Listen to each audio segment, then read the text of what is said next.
Welcome to the Object-Oriented UX podcast, a podcast about tackling complexity head-on, gracefully organizing massive amounts of information, facilitating cross-functional collaboration like a boss, iterating strategically and designing scalable, future-proof, and of course, naturally intuitive object-oriented user experiences. An OUXer is a powerful blend of information architect, business analyst, and UX strategist. If this sounds like you or what you aspire to, you are so in the right place. I'm Sophia Prater, user experience designer and chief evangelist for object-oriented UX. I've taught OUX to companies big and small and to thousands of individual designers like you, and I am honored to be your host. What's up, OUXers? Today we have got the one, the only, the Joe Natoli. I just realized that rhymes. That was really nice. Yeah, that just came out. So Joe Natoli, he has taught over 280,000 students on Udemy and within his UX 365 Academy.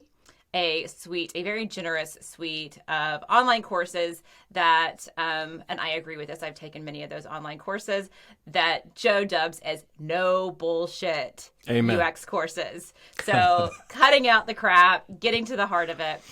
And he's also a successful UX consultant with over 30 years of experience. Is that right? Yes, the Grays say that that's correct. Yes. I mean, you started doing this in the 90s, right? Yeah, which is insane to say that out loud, okay? Because I have no sense of time, but it really is. I'm fortunate. I got one of those, you know how our photo apps are like, on this day, X number of years ago. Yeah. I got one yesterday that was like, on this day, 17 years ago. I was like, 17? It was 2006. I was like, 2006 was 17 years ago? Is that right? Which right? feels like, yesterday. Yeah, 2006, like, I don't know. Anyways. So let's go. Like, what are we doing here? Let's go back. So backing up to why we are friends and why we're hanging out. Mm-hmm. So it was 2 years ago, again, crazy time, like beginning of pandemic when everybody was like, how are we going to do things where we talk to each other? And Clubhouse became a big thing. I don't know. Are people still on Clubhouse? Is Clubhouse still a... I don't know. I'm not. I think about heading back every once in a while to check it out. The last time I did it was a couple of months back, and I had to weed through a lot of stuff, let's say. Okay. Yeah, I have not been back in since we did that thing. So we basically were on a panel together talking about UX design. Mm-hmm. And I said something. I don't know. I was talking about object-oriented UX, of course. And you just lit up. Do you remember what it was? And that was like original conversation that you were like, this is cool. We should talk more. I don't remember the exact comment, but what I absolutely completely do remember is that everything you were saying, right, and the way you were saying it and the way you were describing it, my no bullshit meter went off. Okay, when it was like, this is real, this is down to earth.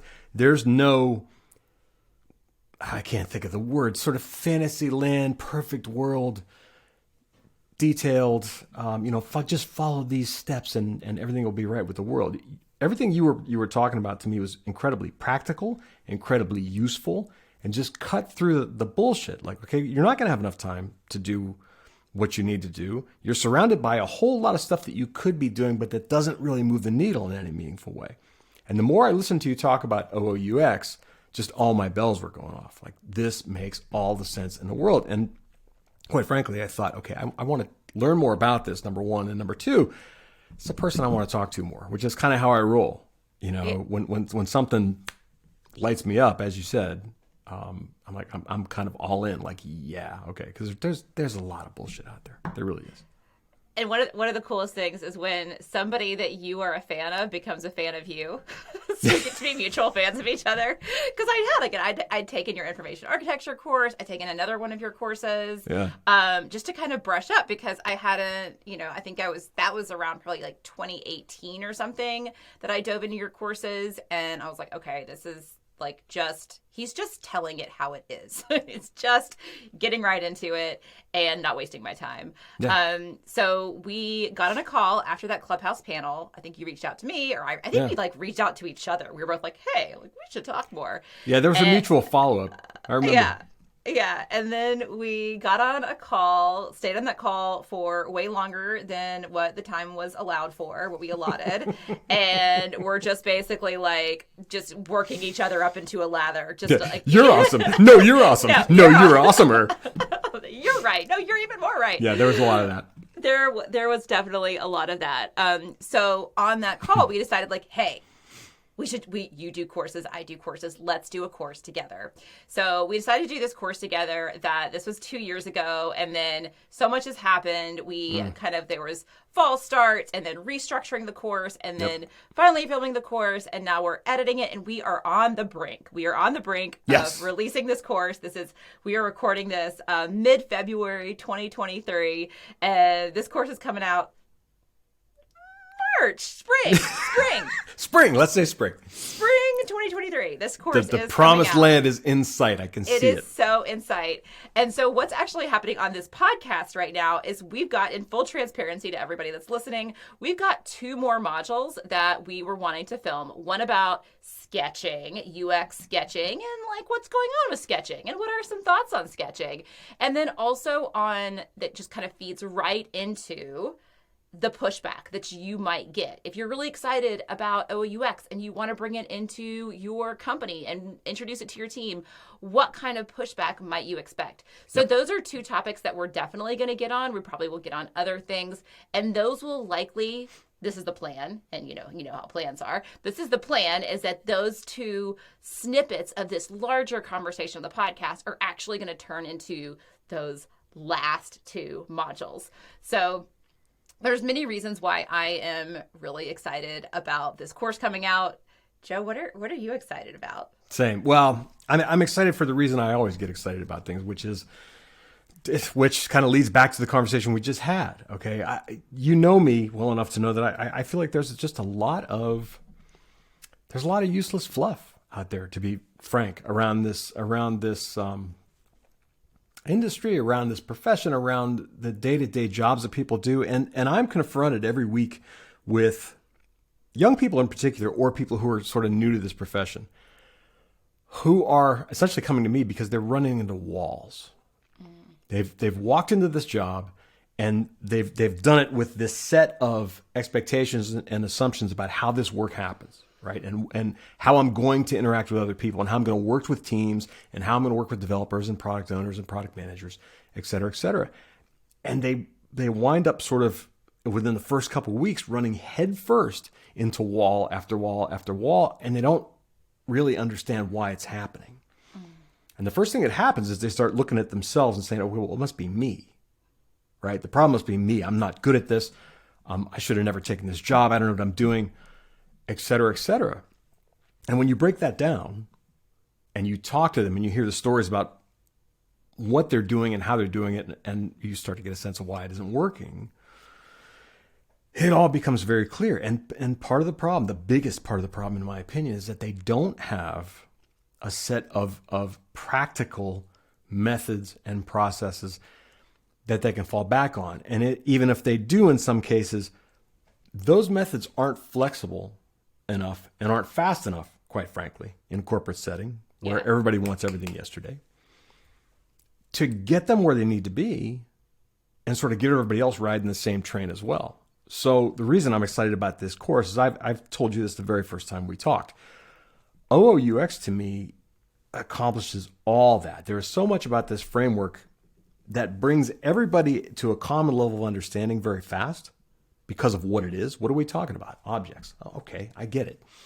You know, if you're talking to developers, if you're talking to programmers, object-oriented, get it, with you, right? You've automatically, from word go, got a common narrative that everybody understands. And everybody kind of starts off on the same footing, so to speak. And I think you get to clarity very quickly. And that does not happen with sort of the traditional, very heavy double diamond type process where we have to have a ton of research, then we have a ton of exploration, and we have to do a ton of wireframing, right? And a ton of testing and everything else.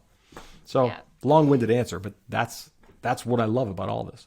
Well, it's that kind of like misalignment of expectations and reality that happens with our industry and with folks that maybe have gone through a boot camp or like even like an HCI degree or something like that. Yeah. And they come in, and this happened even from being background of industrial design, and entering in the field and having these expectations on what the kind of problem solving that I would get to do in UX and in a role like this, and how much fun it was going to be. Like I had this like really strong expectation of like, this is going to be super fun. Yeah, definitely. And like all the like this kind of, this idea on all the stuff that I'm going to get to do, and really digging into user research and getting to like, that I was picturing like this ethnographic research, like, right, like going and like being able to like look over the shoulder of the users, and like, being a fly on the wall and taking my notes and everything,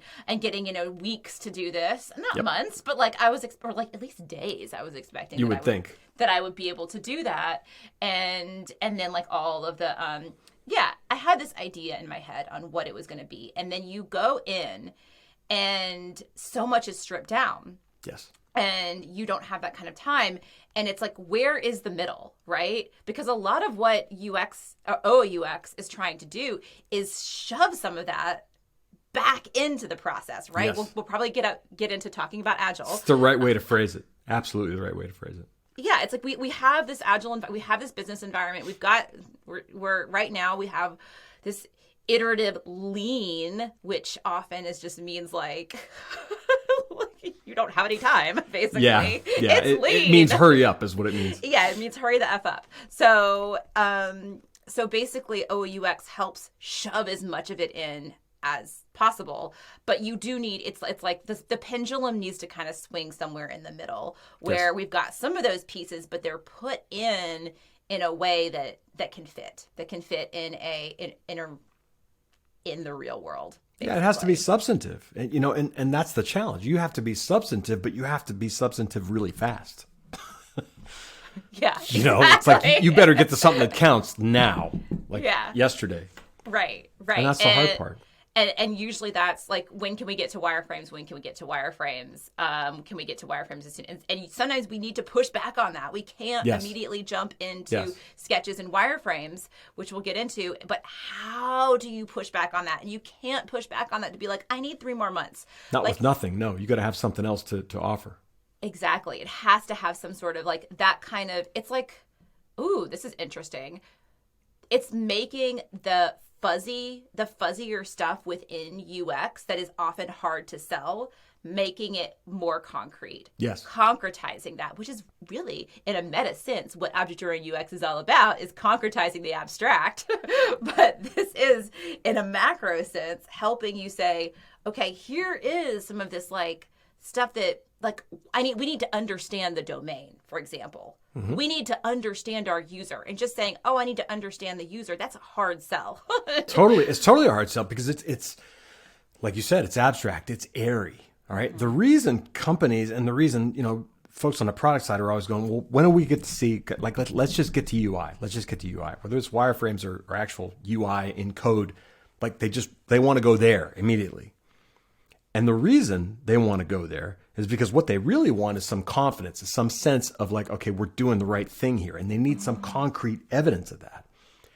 I think in most traditional UX ways of going about research, you don't have that. So it forces everybody into this uncomfortable waiting game where they don't know what's going to come out the other end. By comparison, if you're starting with an object-oriented approach and you're talking about objects and relationships, again, it's concrete. Everybody gets it. Everybody can see what you're looking at, what you're analyzing. And also, I think you get a sense really fast of why you're looking at those things. Right. So some of that fear goes away. Some of that knee-jerk, like, show me something, goes away. And it buys you some very valuable time. To your point, that's kind of how you sit in the middle of these things. This is so funny. This is like the first time I've actually thought of it exactly this way, is that I mean, an object map, especially if you can train your stakeholders and your business folks and your developers on how to read an object map, takes like 15 minutes to train them how to read it. Totally. And then you can show them how does an object map directly inform screens. You can show that transition. Exactly. Like, okay, this is going towards screens. I promise it's going towards screens. And you can actually show an example of how like a column in an object map directly informs things like cards and details and lists. And once they see that, they can collaborate on an object map with you and not be so stressed out that like none of this is actually going to like, you know, that it has no bearing. That none of it will come to fruition, right? Like a lot of the stuff we do and a lot of the artifacts we create, maybe it does, maybe it's great and it actually does come to fruition in some way, but our stakeholders can't connect those dots. They're not seeing how those dots are connected, so they're like, no. Like, I need pictures and I need pictures now. Right. It's just, we need to give a different type of picture first before we get into that screen design. So I am so excited about this course, just because everything we just talked about. And also because, as most of you know that are listening, I do have a course now. That course is 22 hours. It is it's the material that you go through in the certification that takes 10 weeks at minimum to go through. So the course, it's a lift. It is a lift. So the certification, you know, people that like it's 10 to 15 hours a week for 10 weeks straight. The course that we're creating, I'm pretty sure is like a weekend, maybe two weekends. Yeah, I think so. If like you're doing all the exercises and everything, which you should be doing all the exercises. But even like if you really wanted to binge it in a weekend, you could do that. I think it's going to be sitting at around 4 to 6 hours. But then with the exercises and everything, maybe like 10 hours to really sink your teeth in and complete, which makes it so much more accessible to folks that really just want to get started and potentially want to start. It's Friday. I want to start using this and seeing the benefits on Monday. Like, completely agree. You can do that. So much shorter ramp. Yes. And then maybe if you want to take the master class after it, you can dig in deeper and get into things like the requirements around and more on prioritization and deeper actually into sketching. So, side note, if you do want to get on the wait list, because if you're listening now and the course is not out yet, go to OUX.com/offerings/fundamentals. That link will be, of course, in the show notes. So you can go ahead and get in the wait list and you'll be one of the first to know and likely get some pretty good discount too. More than likely. You will get a discount. More than likely. Okay, so question for you about this course. So you've created a course on information architecture. I've taken that course. It's good. It's solid. Yes. Tiny. I learned quite a bit about information. Yeah. What is it tiny? To me, it is. It's tip of the iceberg kind of stuff, but it people love it. Right. I loved it, and it is a great introduction into information architecture. How do you see OUX fitting in with IA? Is it the same thing? Is it different things? Does one inform the other? Well, here's the thing, okay? And what's really interesting to me, it's funny how things come around, right? When I did that course, if you're going to dip into information architecture, okay, you can take the deep dive, you know, like the Polar Bear book does, and really get into it and sort of go the full route, which is a long, deep, drawn-out course. I took the route of, again, trying to be more practical. How do people apply this? How can I make it make sense to them? How can I get them to see, like, this information structure determines what your model is of how people move through the information that you have and how you organize it, how you prioritize it, et cetera, et cetera. In the same way, I think OOUX is this big chunk of what makes up information architecture. In that, what are we talking about? We're talking about objects and relationships, sure, but we are also talking about relationships between names, between labels, between terms, right? The relationships between how these pieces of information, in some cases, which sometimes are technically objects, connect to each other. Yeah, when you're getting into IA, right? Absolutely. Yeah. Absolutely.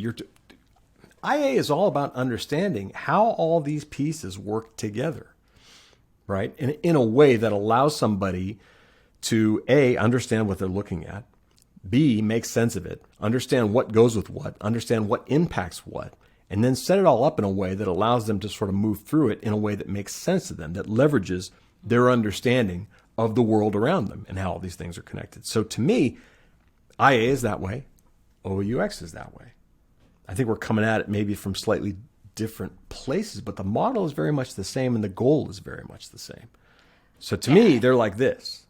Right. Yeah, I see that. Like the way that I see it, and tell me what you think about this, is OOUX in a way is a tool to uncover information architecture projects that need to happen within a project. Yes. So like I could come up with, when I'm building my object map, and let's say I'm doing it for, let's use our design challenge where we're going to be thinking about parks and trails and points of interest for the National Park Service.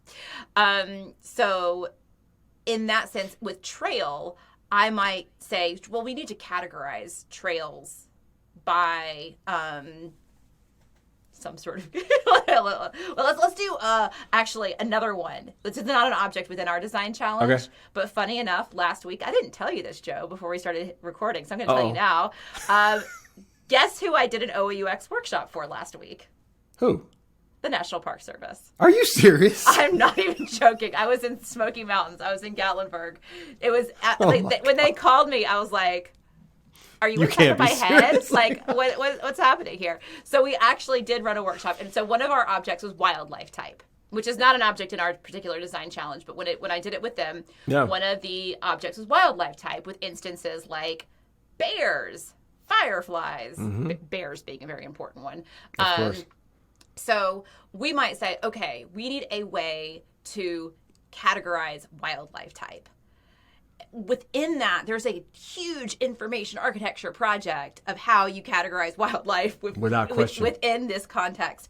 And what else are people searching for? Are they searching for animals? How are people? What are the synonyms? Fireflies and lightning bug. You know, is it the same thing? Is it different things? What are all those labels? Right. So we might have that on one little sticky note in an object map and have a big star next to it with like, big IA effort here, right?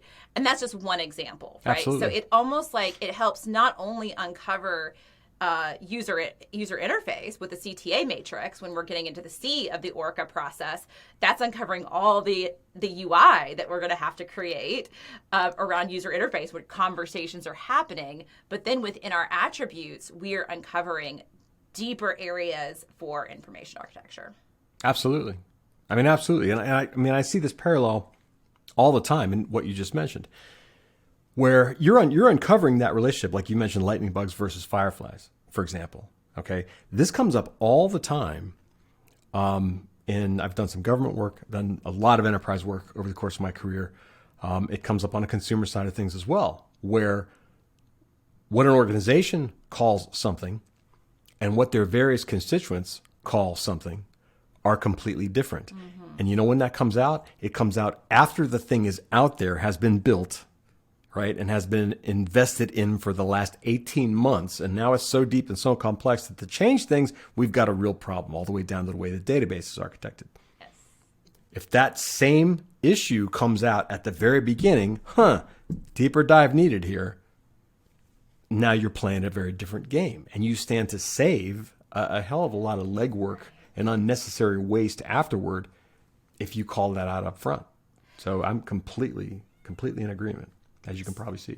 So one example of this is fees versus permits was something that we kind of like were playing with last week, where there's like a parking fee, but then there's a permit to like go on a certain trail or do like backcountry camping, which is also a word that end users don't use, front country versus back country. Yeah. There's other words used for that, but that's another thing. Right. But something between like fees and permits, and they have lotteries as well for certain things to do, where you like pay $1 to enter the lottery, and then if you get picked, you pay $25 to go do the thing at the certain time to see the thing. So they got fees, permits, lotteries, and also campsite passes. So these are like all things that you pay for.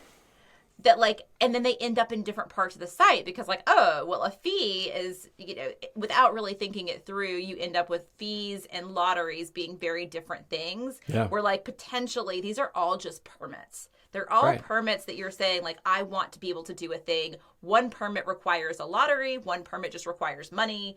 So having those conversations early on like, what is this thing? And then then we kind of roll in some UX writing too, with like, what is the right word for this? This is all these things sort of intersect, right? Like, this is UX writing. This is information architecture. This is UX as well. No, completely. And it has everything to do with the people on the receiving end as well. I had a similar experience. I was just in Hawaii a short while back, and we went to one of the parks where there was a mountain where we wanted to go up and see the sunset. There were 6 or 7 different flavors of same kind of thing. Permits, fees. And I literally, for a half hour, I couldn't figure out which one I was supposed to buy. Right. Same kind of reason, because the nomenclature was all over the place, and it didn't do a very good job of differentiating between them. So you're left with, okay, do I buy one of everything? Like, what do I do here? Right. Yes. And sometimes you do need multiple ones to do a thing. You need a pass. See, in one case we did on this trail. Right. And then from the pass. Yeah. Yeah. So it's do I need this pass? I pay the parking fee, and then I get the pass to do the thing. And then I need a permit for camping. Yep. I had to make a phone call to find out. Yeah. Yeah. And this is exactly what they're trying to prevent. See you calling or waltzing into the visitor center and being like, hi, I'm here. By the way, can you help me plan my next 3 days, please? Yeah, exactly. And the park ranger's like, I have 17 other things to do. Cool. So this brings us more to process, which we've been dancing around. Process and big process with a capital P and process with a little p. We can't not talk about agile and sprints. Really? And process. Yeah, we got to talk about I'm sorry. it. We got to talk about it just a little bit. And this is front of mind for me because OOUX got recently called out in a Medium article that is circulating around. I saw that. About how these prescriptive UX processes, and I like how OOUX got just mentioned. Everybody knows what OOUX is. It shouldn't have been. Well, I'm flattered in a way. I'm flattered in a way that it got mentioned as if everybody knows what OOUX is, which is not true yet. It's not true yet. So, but it also got mentioned in the same breath as design systems, which I'm also flattered by. I like being, okay, design systems and OOUX. But basically this idea that these are these over-prescriptive processes. I mean, and you have your thoughts on Agile, which we can get into. But the thing that I'm curious about, genuinely curious about, is you have talked about the problem with UX theater and too much these heavy upfront processes that don't make sense in the real world. Right. And here you are endorsing a process that happens to be in its little picture perfect way 15 steps, step 13 being sketching. So you don't even get to sketching until step 13. What gives? Yeah, Mr. I don't give a shit about process. Here's the thing. Okay. Yeah. I say this all the time. And I read that article and I agreed with the majority of it. And before you get in, let me do the quote. So for those that have not read the article, I'm not going to link. It's this pronouncing words. That word. I don't even know what the word is. This proliferation. Yeah. This proliferation of overly prescriptive approaches reliant on component libraries like design systems, OUX, etc., has led to mass avoidance of meaningful work. See, but that's where he got it wrong. Okay, reliance on component libraries. I know where he's going, and I know what he means. And I agreed with just about every word of that article, except for that part.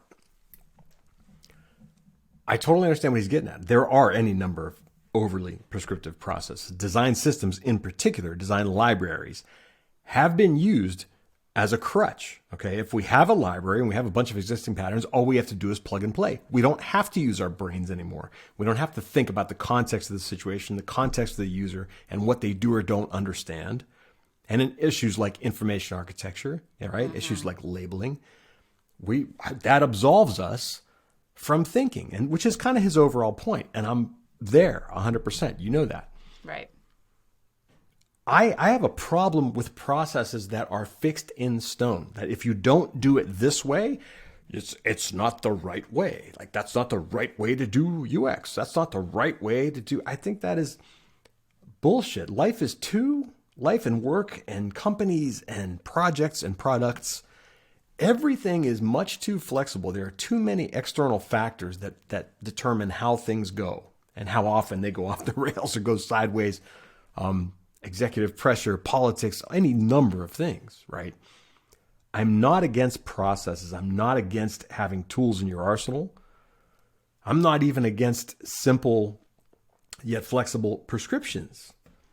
So to me, there's every part of OUX to me has the potential to meet you where you are.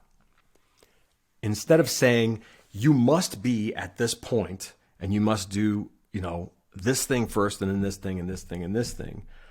I think that every part of OUX is flexible enough to sort of take into account the reality of the situation, whatever it may be. It doesn't force this perfect world situation where I have this much time, I have this much budget, I have these people in the room, I have access to these users, right? It doesn't presume any of that, in my opinion. It meets you where you are and says, here's a set of tools that you can use no matter what you're working on, no matter how much time you have, no matter what approval you do or don't have to do certain kinds of work. And you can run this. No matter who you are, where you are, who you work with, what company you work for, it doesn't matter. It applies all the time. And I think all those other things, some of the things that he's talking about, many parts of the lean and agile process, that's the gospel, it must be Scrum, it must be whatever. None of those things, they should be, but they're not flexible enough to do the same thing because of the way they're practiced. If you go back to the Agile Manifesto, it's a beautiful document. The origins of extreme programming were certainly everybody's hearts and heads were in the right place. That got turned into a process trademark, okay, that we must follow by the letter dogmatically, even though it's kicking our ass every day of the week. Right. But we got to keep doing it. This is not that at all. Right. Yes, 100%. And actually, so we had a OUX happy hour last week with Danny Norton. Shout out to Danny and her colleague Liza Richardson. And they are at Athena Healthcare using OUX for electronic healthcare records. Incredibly complicated, right? Yes, absolutely. And their talk, like one of the main theses of their talk was like, OUX is helping us a lot, but we had to break it.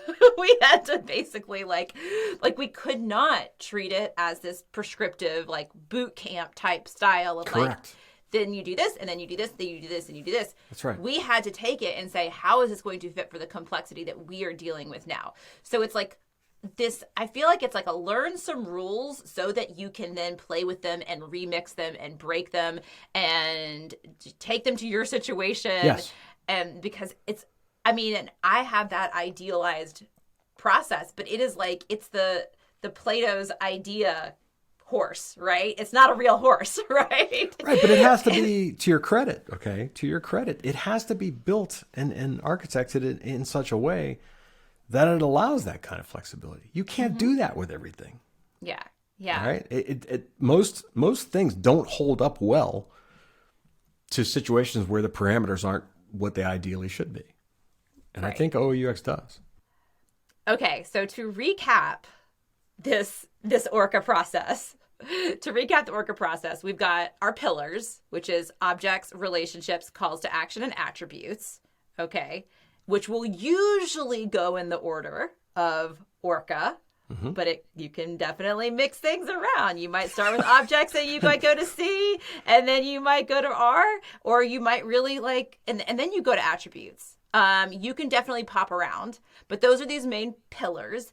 And then we also have rounds of the ORCA process. So that first round being discovery, that likely second round being requirements, and then prioritization, and then representation. Then once we get to representation, that is step 13. All right. That is it in this archetypical process, right? So we're doing quite a bit of work before we get to that sketching. Once we finally do get to sketching, we're not even looking at an empty whiteboard. Okay. We've got templates. We've got OUX style templates to help you take the object map and then zhuzh that object map into cards and details and list as well. And we can take all of the stuff that we've done, all the work that we've done in the object map, and just directly transition it into these kind of foundational building blocks of what will become the screens. So my question for you, Joe, about this kind of sketching, like doing all of the structural work and then getting into sketching and even having templates for our sketching, is this taking the creativity out of sketching, out of design? I'm sure you'd find people that would argue, yes. I'm not one of them. I firmly believe, and I learned this all the way back in design school. It's been true my entire career.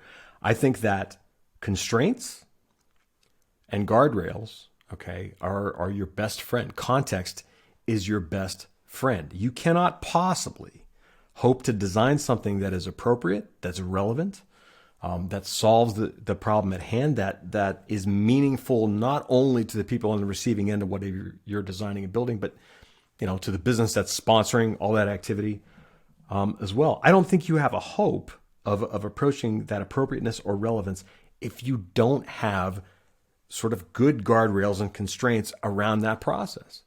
So in other words, I think those things actually enhance your ability to be creative and come up with good solutions, and think outside the normal atypical solutions. Just by nature, you're sort of shown the door, like the door is here. Okay. Right. You have to walk through this before you can accomplish anything else. That's necessary focus. And I remember back when I was in school for industrial design, when we had a project where we had to design a chair, and it could be any chair. Mm-hmm. And I remember being so kind of like, well, who is this chair for? Like, what See? is the? And that's a terrible brief. That's a terrible. It was a terrible brief. It was a terrible assignment because it was so hard to actually my creativity. So I actually on this project created a constraint for myself that my chair needed to be able to be flat packed, like IKEA style. There you go. And that was the only constraint that I created. But I was like, oh, and then I gave myself a budget because they didn't give us budgets either. They weren't. So some people were spending like $700 on their chair design. And I was like, I actually in college was on quite a budget. So I gave myself $30 and it had to be flat packed. This is back when plywood was much cheaper. I was going to say wood was probably a lot cheaper then. Yeah. Plywood was not like whatever it is now, $40 a sheet or something that. But I gave myself $30 at Home Depot. And so once I had those constraints, my creativity just soared. Exactly right. And that's the difference between, fine art. If you're creating something that is based on self-expression, right? And just trying to come up with something that is, I don't know, bigger than life, outside all normal boundaries. That makes all the sense in the world. But when you're talking about creating software, you're creating a product of any kind, even if it's a physical product to your chair example, the fact is the world around you has constraints. There are built-in rules and limitations that you sort of have to be aware of, especially if you're going to try to push those things to their ultimate boundary. You have to know where that line is in order to even approach it, and possibly in some cases in order to break it, because you have to know what all the dependencies are that get touched as a result of your doing that. So yeah, I don't buy the it hampers creativity argument at all.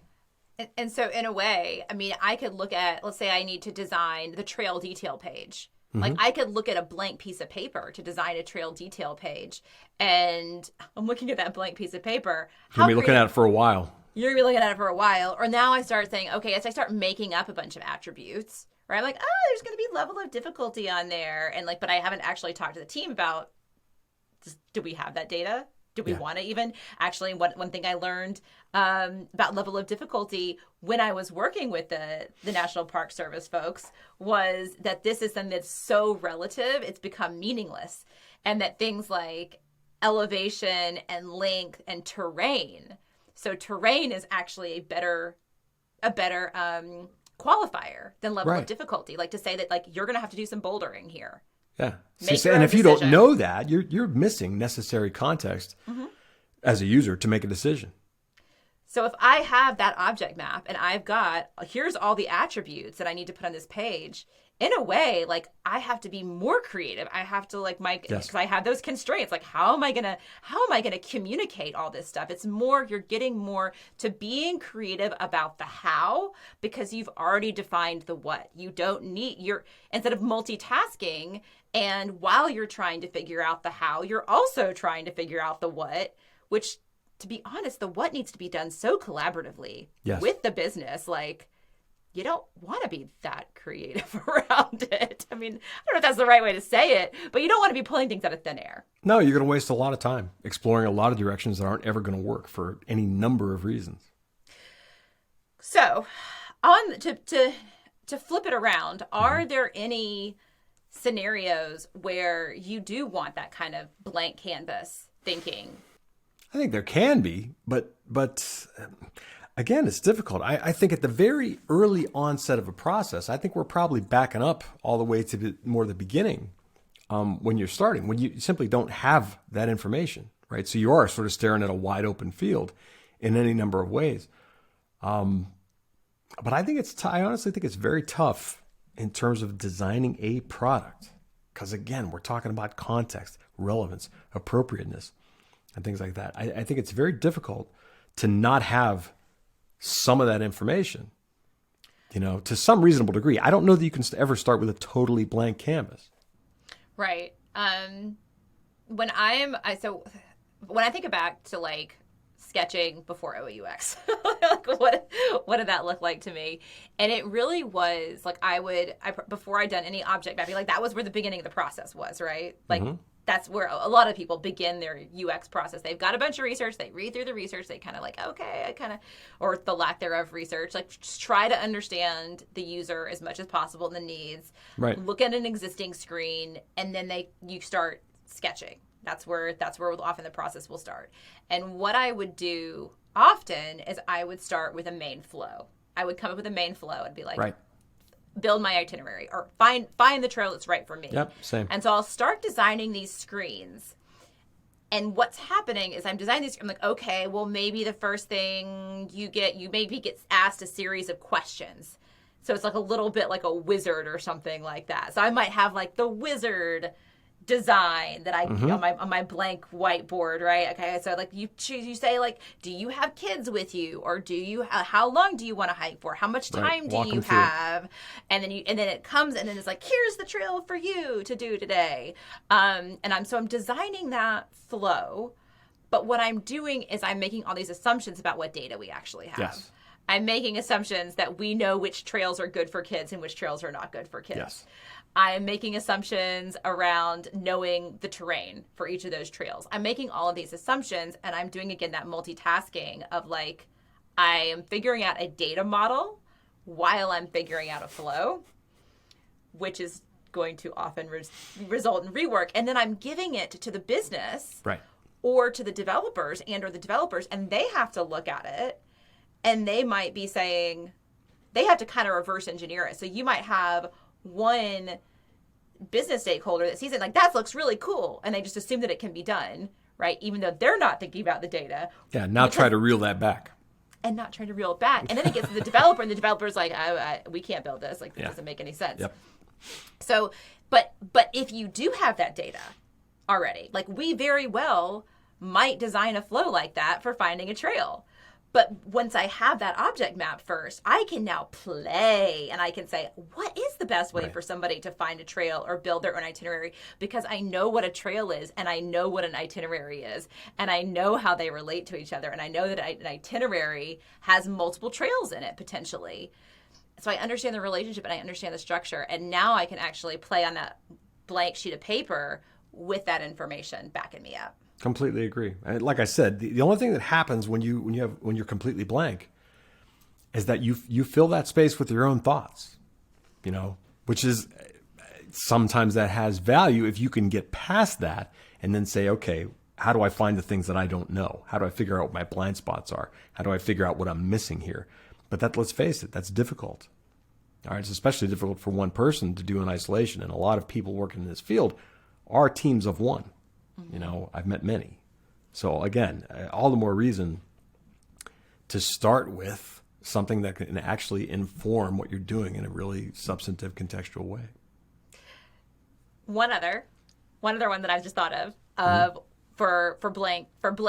It's not really. It's not like you never want that fully blank piece of paper. But No.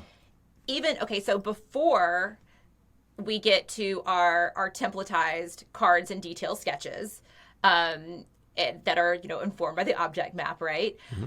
There could be other sketching in the form of like system modeling / entity relationship diagramming, or like other diagrams. Like there's so many diagrams within the OOUX process that are really solid. Yes. But sometimes there's all these other diagramming methodologies that, like, sometimes it's like some sort of like circle like Venn diagrammy circle thing. Yeah. Boxes and arrows. Boxes and arrows, right?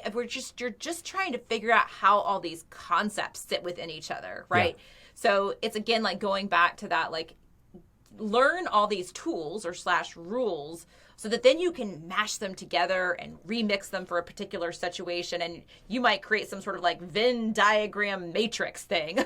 Totally. Because that's what you need. I spent 3 days this week with the client, this past week, doing the exact same thing. Okay, it was 3 days, and we covered a lot of ground all over the place because this was a really convoluted, complicated set of things. I don't know how to describe it without giving too much away, but it required an awful lot of sketching.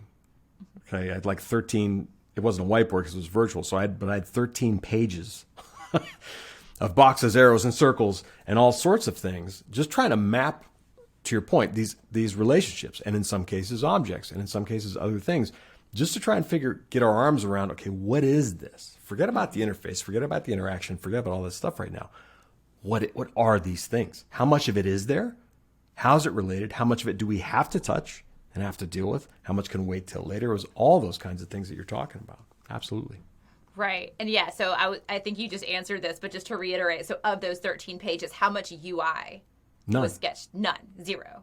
None. So so it's like, if you think about sketching, this process, there's like diagramming, which is like, for me, is often like system model, objects, relationships, but then I'm sometimes bringing in other stuff too, right? Like even like teams, or, totally. Yeah, like they creep in there. They creep in there, right? So like I've like so many diagrams. It is a combination of diagramming techniques that I'm using all in one diagram, and that is so fun. And it does feel like I need a blank piece of paper. I can't get a template. Nobody's going to make a template for me to be able to do that. I just need to know what a matrix is, what a Venn diagram is, what like a bubble diagram is, et cetera, et cetera, et cetera. I need as many diagramming methods as possible. Abby Covert has a new book on my list about this. I saw that. So Abby Covert is a really good person to go to for like lots of different diagramming methodologies. And then OOUX, this way of thinking, can support that, but you're going to have to bring it all together. So that's like early on. Then you do your object mapping, just to bring this all together. Object mapping that can help you now get cards and details, and even help you out with those lists and landing pages too, which are like these like nice, big, chunky building blocks, right? Yeah, clarity. Yes, and so we're turning the corner into layout, a little bit of layout. It's like a little bit of UI involved a bit, and then from there you might have more blank canvas thinking, quote unquote blank canvas thinking, on the stuff behind those CTAs. How does somebody flow through something? What are even what is the cool animation that's going to happen? You might do sketching around an animation or a new UI pattern that you really want to introduce into your design system because your design system doesn't have exactly what you need. Yep. So you've looked at your design system and you're like, okay, what can I pull? What's already existing? Oh, we're doing something new here. And that's where you can really like focus all your creativity on the new thing that you have to make, the innovation. Absolutely. I can't tell you how many times I've walked into a client situation and they say, well, we have the screens up. We have the UI that we have right now, or we have the current build or whatever. I'm like, that's great. Park it over there. Don't want to see it. Uninterested, because it's never gonna. But I know that by the time we're through the first couple of days, none of that is gonna hold water. I mean, I know that already, And that's partly experience, but it's also because of all the things you just discussed and how all that feeds into what should go into an interface, what should go into interaction sequences, because it's usually not there when teams are in isolation building this stuff. So one more thing that I do want to say about sketching, and when anybody is learning the OOUX process and they're learning about kind of how to pause on that UI sketching, I just want to say that it's hard. This is very, very difficult for folks that have been basically so used to jumping into sketching. Yes. When I'm running my OUX workshops in person and I'm seeing people working on an object map, I will often, I joke that I go around with my ruler to like slap people's hands when I see them doing little UI sketches so that they can build their object map. Not now. Stop. So it is really tough. It requires some retraining. Yes. So I would just encourage everybody to give it a go. Really try to restrain yourselves. Try to start thinking in this new visual language, which is the object map, right? Think in this visual language so that, because you can move that stuff around so much more lightly and I would say leanly, agilely, because it's lower fidelity, right? So it's lower fidelity, but like high information fidelity, but low visual fidelity. So try your best to retrain yourself, to put the pencil down, try to think in a different visual language, more diagrammatically, until you really get clear on what those objects are, what their relationships are, and what those objects are actually made of. I think that'll be an eye-opening moment for most people as well. I think if you do things in that order and you do restrain yourself, I think what you're going to find is by the time you do get to actual UI work, your brain is going to see just how much you now have at your disposal to work with versus the way you used to do it before. I really think most people are going to see a massive difference and think, oh, wow, this is so much better. It is so much easier to work like this. And I really do think it's going to be a light bulb moment for people, but you have to repress that initial urge to go there, and just stick with the object mapping first. 100%. In the certification program, when people finally get to sketching, there's so many light bulb moments that go off and saying, wow, this is so much easier. I'm doing so much less rework. These screens are just designing themselves almost. Yeah, what you're designing.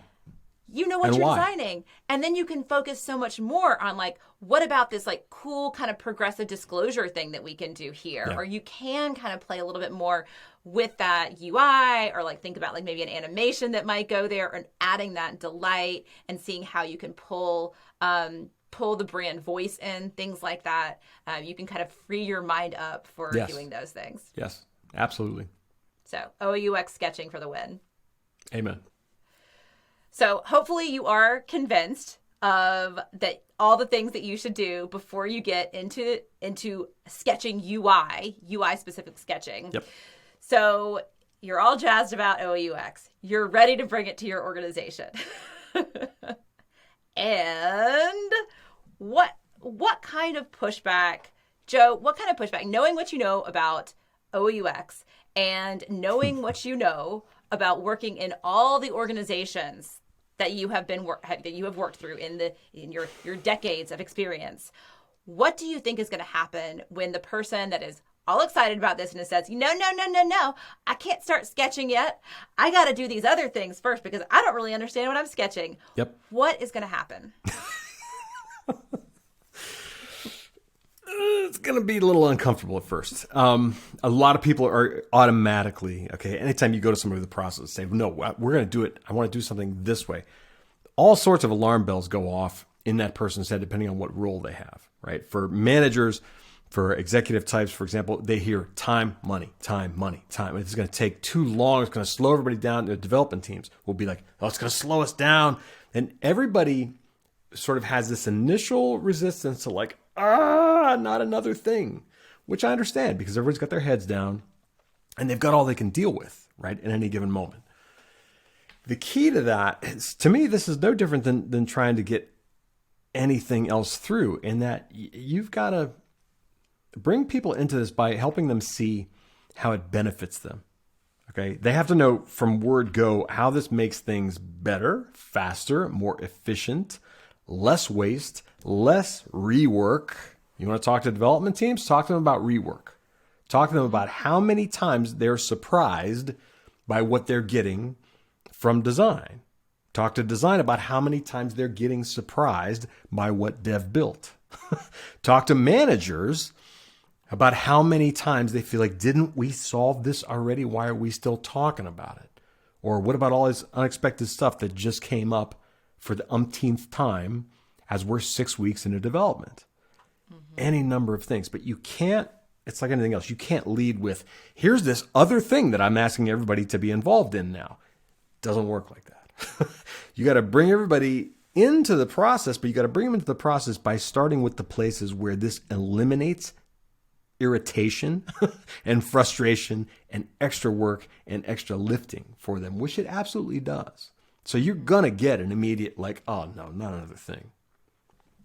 I've heard like, oh, this seems like big design up front. Like this is like too much before we get into, yeah. And you know, I get it. Like our industry got so burned by waterfall and, you know, spending 18 months on something that is going to go get burned onto a CD-ROM and then get shipped off to, you know, totally 3 million people or something like that. Then it just doesn't meet the needs. Like that sucked. Like that was, yes, that was not good.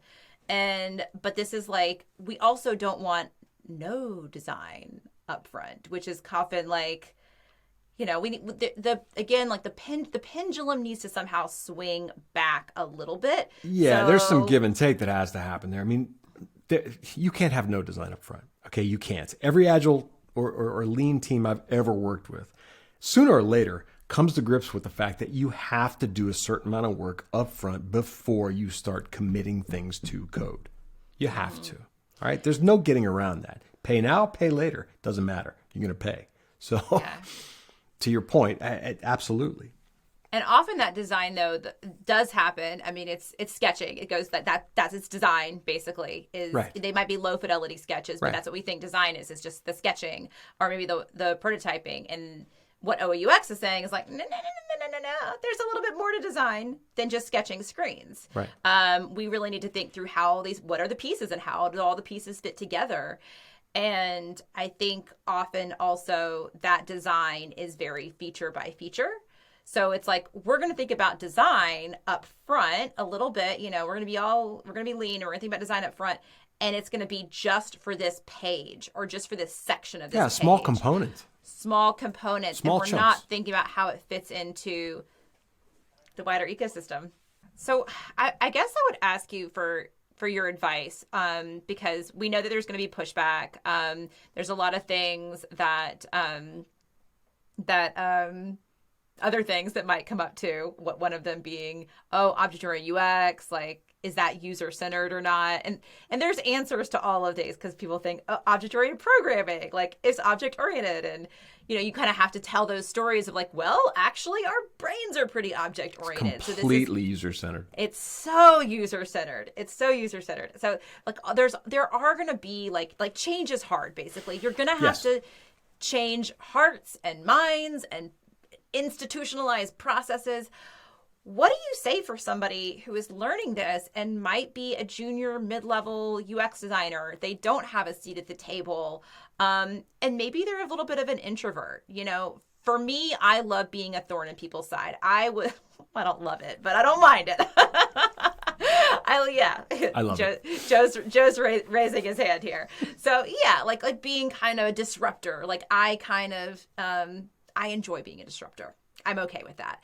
For the folks, that's not everybody though. Sure. Right? That is definitely not everybody. Sure. So in the course, we are going to talk about some ways to get started and ways to kind of combat this, to basically start getting OOUX going within your organization. But from a mindset perspective, what kind of advice do you have for somebody who might be a bit more introverted, who might not feel as comfortable going and being that disruptor? Yeah. Personally, I think a big part of this is I think that it's all lightweight enough, strangely as that may sound, that you don't necessarily have to get every single person in the organization on board with what you're doing. I think if you have 8 hours in a day, how you spend it is entirely up to you. And this is something that I talk to individuals on teams about all the time. And they say, well, no one's ever going to agree with this way of working. And my question back to them is always, does that matter? If you're doing the work by yourself, essentially, which a lot of these folks are, they really are working in some degree of isolation, unfortunately. So can you still go through these exercises yourself, even if no one will play in your sandbox with you? Yes. Does it still hold value? Yes. Will it still get you to better solutions that also impact those folks' lives and workloads and make their jobs easier and more efficient and get you more in sync with what they're doing?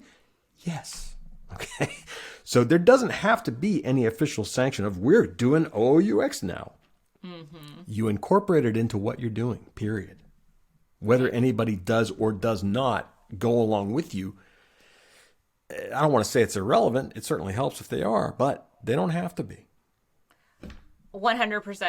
I love that you said that, because I say, like, you shouldn't need permission. Like, No, don't never. ask for permission. You're asking to be told understand. no. Yeah, I know. Well, you don't want to, you shouldn't have to ask for permission to understand something, to understand what you're designing. Right. And if this is a tool, at the end of the day, it is a tool for understanding, for getting clarity, understanding what the hell you're actually designing. That's right. And you should not have to ask for permission. So I agree wholeheartedly. If you do get pushback, like, or if you just don't feel like, even like you're not that salesperson type, to just start using it and see how it works within your own process. Yes. And I've even suggested before, I would like your thoughts on this, of using a little bit of reverse psychology. And like, just like you've created your little object map, or huge object map maybe, mm-hmm. and you're just using it to identify questions. And maybe you get the right people. You're like, okay, I have some questions about this. I've identified some questions. And you just screen share or put your object map up on the screen as like an outline for your questions. Yes. So you're like, okay, I have a question. And then maybe you click on it and you have the question, and then have people be like, what is this diagram thing that you have with all these pretty colors? And say something like, oh, it's just an object map. It's just a tool that I'm using to like make sure I understand all the pieces and all their components. It's nothing you need to worry about. Right. This is how I think through stuff. This is just how I think through stuff. And if you do want to learn more, I would love to, we can set up 30 minutes or something and I can talk you through. It's like actually a really pretty cool tool. Yep. Totally on board with that. Just be casual about it. It doesn't have to be this like big, okay, now we are becoming an OOUX design team. Like, it doesn't have to be like that. Yeah. Nothing needs to be officially sanctioned. Right. Okay, Joe. So we're going to be covering quite a bit in this course. We just touched on some of these tiny subjects around the process and sketching and how to push back against pushback. Mm-hmm. I know we talked about what you're most excited about, but like, what is the main thing that you want people to take away from this course that we're creating together? I think the main thing for me is I want everybody to see what I really think everybody's going to be jazzed about, and what I think is going to make the most impact is I want them to see how, I can't think of the term, how demystifying, uncomplicating, decomplexifying, I'm trying to think of the right word.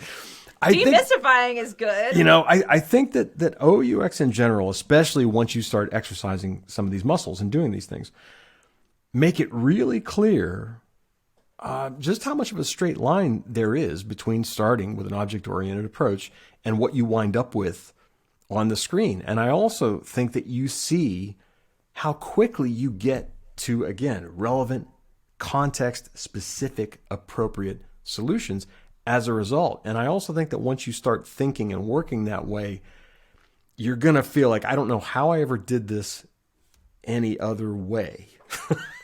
and that's a really cool thing when it happens. So I kind of am wanting to wait and see the light bulbs, go off over people's heads once they start doing this. And I'm sure they will. I'm super excited to launch this with you. And Same. Everybody out there, happy OUXing.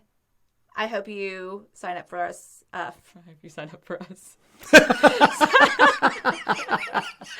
hope you sign up for the wait list. OOUX.com/offerings/something else. Right. Gonna have to edit that ending. And oh my God, I need to plug in my computer. Before it dies. And my computer did die. That link is OOUX.com/offerings/fundamentals.